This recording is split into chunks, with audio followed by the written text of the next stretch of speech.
নমস্কার। ডিআইএসসি সঙ্গে যারা যুক্ত আছেন সকলকে শুভেচ্ছা এবং ভালোবাসা জানিয়ে আমি অনুষ্ঠান শুরু করছি। প্রথমে যে গানটি গাইছি আমি এটি পল্লী কবি জসীমউদ্দিনের গান।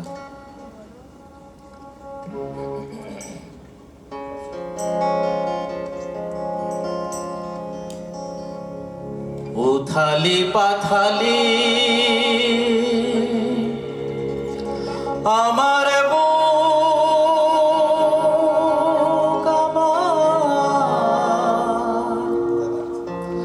মনেতে নাই সুখ রে,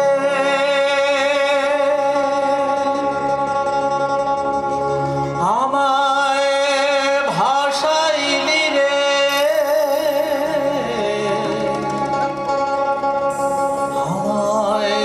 ডুবাইলি রে, অকুল দরিয়ায় বুঝি কুল নাই রে।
দ্বিতীয় গানটি গাইছি মরমী কবি শাহ আব্দুল করিমের।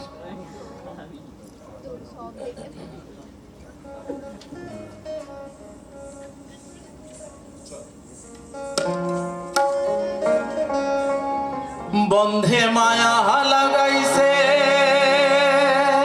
প্রীতি শিখাইছে, বন্ধে মায়া লাগাইছে প্রীতি শিখাইছে, দেওয়ানা বানাইছে। ওরে কি জাদু করিয়া বন্ধে মায়া লাগাইছে, ওরে কি জাদু করিয়া বন্ধে মায়া লাগাইছে, বন্ধে মায়া লাগাইছে প্রীতি শিখাইছে, বন্ধে মায়া লাগাইছে প্রীতি শিখাইছে, দেওয়ানা বানাইছে। কি জাদু করিয়া বন্ধে মায়া লাগাইছে, কি জাদু করিয়া বন্ধে মায়া লাগাইছে।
গানের মাঝে সংস্কৃতি বিশ্ব বাংলার ছবি, গানই মোদের সুর সাধনা, গানই বিশ্বকবি, গানের মধ্যে রূপসী বাংলা, আর গানের মাঝেই বাউল। আর এইভাবেই নানা রঙের সুর এসে মিলেমিশে একাকার হয়ে যায় যে মঞ্চে, সেই মঞ্চ থেকেই আমরা শিল্পীদের অন্তরে শ্রদ্ধা জানাই। বক্ষে লালন সাই, কণ্ঠে ধরে বাংলা গানের সুরের রোশনাই, সাত সমুদ্র 13 নদী, দিগন্তে কাঁটাতার, মুহূর্তে সব এক হয়ে যায় শিল্পী এবং শ্রোতায়। সঙ্গীতই পারে আমাদের সমস্ত কাঁটাতারের বিভাজন দূর করে সকলকে এক সুতোয় বাঁধতে। আর এই সুতোর বন্ধনকে ছিন্ন করে আমরা এগিয়ে যাব আগামীর লক্ষ্যে, এটাই আমাদের লক্ষ্য। যে গানে আমরা ফিরে পাবো আমাদের বাংলার মাটিকে, যে গানে আমরা ফিরে পাবো আমাদের বাংলার প্রকৃতিকে, যেখানে সবুজ গাছপালা, পাখিদের কলতান, নদীর বয়ে যাওয়া সব সুর মিলেমিশে একাকার হয়ে যায়। আর সেই গানে আমরা আমাদের নিজস্ব ঐতিহ্য এবং সংস্কৃতির পরম্পরাকে বহন করে নিয়ে চলেছি এই শিল্পীদের মধ্যে দিয়ে। তার সম্পর্কে যে তথ্যটি আমরা পাই এই মুহূর্তে, বাংলার লোক সংস্কৃতির প্রতি গভীর অনুরাগী স্নিগ্ধ মণ্ডল ছোটবেলা থেকেই লোকসঙ্গীতের চর্চা করে আসছেন। বিভিন্ন গ্রামাঞ্চলে ঘুরে লোকশিল্পীদের সঙ্গে তিনি মত বিনিময় করে তিনি অর্জন করেছেন অনেক কিছু। আর সেই সম্পদকে তিনি ছড়িয়ে দেবেন অগণিত মানুষের মাঝে তার সঙ্গীতের মধ্যে দিয়ে। আমাদের সকলের অনেক অনেক শুভকামনা রইল শিল্পীর জন্য।